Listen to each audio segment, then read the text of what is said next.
জগন্নাথ দেবের রথ, সিংহাসন আর জগন্নাথ দেবের মুখমণ্ডল আরেকবার রং করা থেকে শুরু করে তো সবকিছুই আমি একা হাতে এবারে সামলেছি। তো চলো তোমাদের সাথে আজকে শেয়ার করি।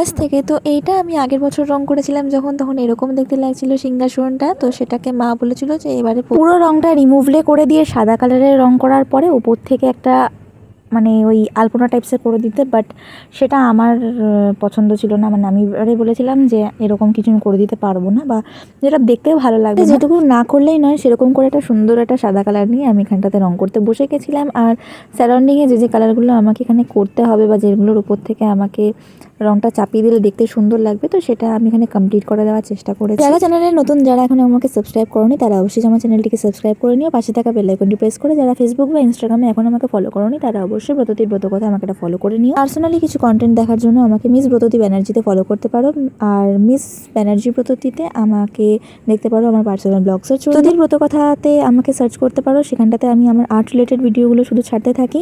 ফেসবুকে আমার ব্লগস আর আর্ট রিলেটেড ভিডিওসগুলো আমার ছাড়ার জন্য আমার একটা অ্যাকাউন্টই করা আছে, সেটা হলো ব্রততীর ব্রতকথা। ফেসবুকেও একটা প্রফেশনাল অ্যাকাউন্ট আছে, সেটা হলো ব্রততী ব্যানার্জি। তো এগুলোতে আমাকে ওয়াচ আউট করতে পারো। কথা বলতে বলতেই তো আমার রথের কালারটা করা হয়ে গেছে। তো এরপরে যে ডিটেলিংসগুলো বাকি ছিল সেগুলো আমি এখানে কমপ্লিট করে নেওয়ার পর আমার সিংহাসনটা যেটা মায়ের ঘরে রাখা থাকবে, তো সেটাও আমি এখানে কালার করে নেওয়ার চেষ্টা করেছি। কারণ এই সিংহাসনটা আমাদের আবার ঘরে আলাদা করে রাখতে হবে, কারণ তোমরা জানো যে আমার বাড়িতে সৎসঙ্গ হয়। আর বড় সিংহাসনটা যেরকম আমাদের ঠাকুর ঘরে থাকতো, সেটা আবারও ট্রান্সফার হয়ে যাবে ঠাকুর ঘরে। এখানটাতে আমার সিংহাসন কালার করাটা অলমোস্ট ডান হয়ে গেছে। তো ফাইনাল রেজাল্টটা তোমাদের কেমন লাগছে অবশ্যই কমেন্ট করে জানিও।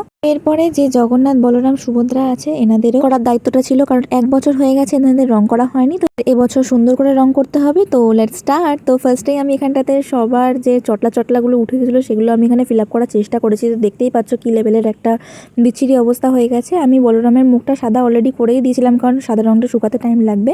তো এরপরে আমি লাল ফ্যাব্রিকের কালারের সাহায্যে আমি এখানে পুরো যে লালের কাজগুলো ছিল সেগুলো আমি এখানে কমপ্লিট করে নেওয়ার চেষ্টা করেছি। তো যেখানে যেখানে লালের কাজ ছিল সেগুলো আমি এখানে কমপ্লিট করে নেওয়ার পর দেখতে কিছুটা এরকম লাগছিল। এরপরে যে ডিটেলিংসের কাজগুলো ছিল সেগুলো আমি এখানে কমপ্লিট করার চেষ্টা করেছি। যেরকম এখানে আমি এর সাথে হালকা পরিমাণ একটা ব্লু এর টেক্সচার মিক্স করার পর আমি গায়ের কালারটা করে নিয়েছি বলরামের। তো এখানটাতে আমি আকাশি কালারটা চুজ করেছি, যেহেতু আগে ডিপার কালারটা ছিল, তবে ডিপ কালারটা অতটা ভালো লাগছিল না, তাই বলে আমি এবারে আকাশি কালারটা চুজ করেছি। তো এর আমি একটা গ্রিন কালার চুজ করেছিলাম, যেটা আমি একদম আমার মন মতন পেয়ে গেছি, যেটা দিয়ে একটা কালারের শেড দিয়ে দিলে খুব সুন্দর লাগবে দুজনকেই। তো এখানটাতে একটা হলুদের শেড কমপ্লিট করার পরেও যে ব্ল্যাকের কাজগুলো ছিল সেগুলো আমি এখানে কমপ্লিট করে নিয়েছি। চুলের কাজগুলো, চোখের মুখের যে কাজগুলো সেগুলো পরের দিন আমি করেছি। তো এটা আগের দিন রাত্রিবেলার ভিডিও। কমপ্লিট করে নেওয়ার পরে যেহেতু এই কালারটা শুকাতে হতো, তো সেটা আমি শুকাতে দিয়ে দেওয়ার পরে হাতের অবস্থাটা কিছুটা এরকম হয়ে গেছে। তো রাত্রির 2:30টার সময় তখন আমি কমপ্লিট করেই যাচ্ছিলাম। তো তারপর পরের দিন আবার যে ডিটেলিংসের কাজগুলো বাকি ছিল সেগুলো আমি এখানে কমপ্লিট করে নিচ্ছি। চোখটা কমপ্লিট করে শুয়েছিলাম। তো আজকে আমি সুন্দর করে এখানে সাদার যে ডিটেলিংসগুলো ছিল সেগুলো আমি এখানে কমপ্লিট করে নিচ্ছি। ছোট ছোট করে অনেক ডিটেলিংসই অ্যাড করা ছিল, যেরকম ড্রেসের ডিজাইনটা, তারপরে চোখ, মুখ, নাক যেগুলো ছিল সেগুলো একটুখানি চোখের পাশ থেকে ডিজাইন ছিল, গায়ের একটু সারাউন্ডিংয়ের ডিজাইন ছিল, অনেক কিছুই ছিল। তো সেগুলো কম বেশি কমপ্লিট করতে করতে অনেকটাই সময় কেটে গেছে। তো তিনজনেরই আমি একটুখানি সুন্দর করে ডিজাইনটা একটু চেঞ্জ করার চেষ্টা করেছি, যেরকমভাবে আমাদের ঠাকুরটা ছিল এতদিন ধরে সেটাকে আমি একটু চেঞ্জ করার চেষ্টা করেছি। তো আশা করি রেজাল্টটা অনেকটাই সুন্দর এসেছে। তারপরে যে ভুরুগুলো বাকি ছিল সেটা আমি এখানে কালার করে নেওয়ার চেষ্টা করেছি। তো তারপরে যে ছোট ছোট যে আরেকটু ডিটেলিংস আমি এখানে অ্যাড করেছি, যেরকম জামার ডিজাইন, তারপরে ভুরুর ডিজাইন, তারপরে চোখে মুখে একটু কালার এক্সট্রা করে অ্যাড করা, পাগড়িটা বানানো, তারপরে সাইড থেকে যে ডিজাইনটা ছিল ওটাকে আরেকটু বেশি ইনহ্যান্স করা, তো এক্সেট্রা অনেক ধরনেরই এখানে ব্যাপার ছিল।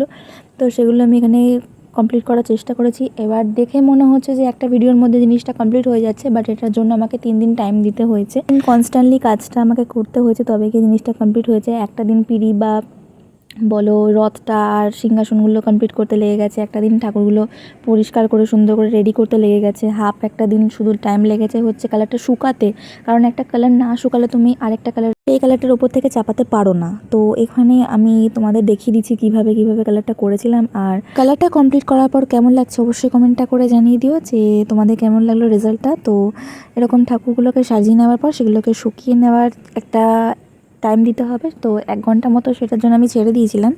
তো এনাদের রং করার পর এরকম দেখতে লাগছিল সবাইকে। তো বিফোর অ্যান্ড আফটারটা তোমরা নিজেরাই বুঝে নিও যে কেমন লাগছে। রথযাত্রার দিন আমি আবারও একটা বড় একটা কাজ বাদিয়ে ফেলেছিলাম, সেটা হলো একটা ঘটি মাছ থেকে আমার হাতটা বাজেভাবে কেটে যায়, সেটা নিয়েও আমাকে বাসনগুলো মাজতে হয়েছে। কারণ পিতাম্বরী দিয়ে বাসনটা না মাজলে পরিষ্কারও হচ্ছিল না, আর কি বিচ্ছিরি লেভেলের জ্বালা করছিল সেটা আমি তোমাদের বলে বোঝাতে পারবো না।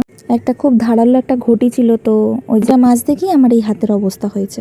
তো এরপরে আমাদের মা বাড়ি চলে এসেছিলো, তো উনি আমাদের যে ঠাকুরের যে এক্সেসরিজগুলো ছিল সেগুলো উনি ওয়্যার করিয়ে দিচ্ছিল, তো মানে জামাটা পরিয়ে দিচ্ছিল আর কি। তো সেটার জন্য আমি অনেক হেল্প করেছি। তো তারপরে মালা ঠালা সাজানো, রথ সাজানো এক্সেট্রা এই কাজগুলো মাই করে, তো এগুলো উনি করে নিচ্ছিল। তো সুন্দর করে এখানে সাজানো হয়ে গেছে, জামাটা পরিয়েছে এত সুন্দর করে, তোমরা দেখতেই পাচ্ছ। এরপরে সবাইকে রজনীর মালা দিয়ে সুন্দর করে সাজিয়ে নেবার পর রথটা বার করার জন্য আর একটু যে প্রিপারেশনগুলো নিতে হয়, যেরকম গোপালকে নিয়ে এসে গোপালকে সাজিয়ে দেওয়া, সেগুলো আমি এখানে কমপ্লিট করে দিচ্ছিলাম। সবাইকে ভোগটা দেওয়ার পরে মা পুজোটা কমপ্লিট করে দিচ্ছিল এখানটা। মা আর আমার সাজানো রথটা কেমন লাগছে অবশ্যই কমেন্ট করে জানিও। এখানটাতে আমার অনেকটা এবারে অবদান রয়েছে সাজানো গোজানোতে। তো এটা আমাদের গোপাল, এখানে মা রথ টানছিল। তো আজকের জন্য এটুকুই, দেখা হচ্ছে নেক্সট ভিডিওতে।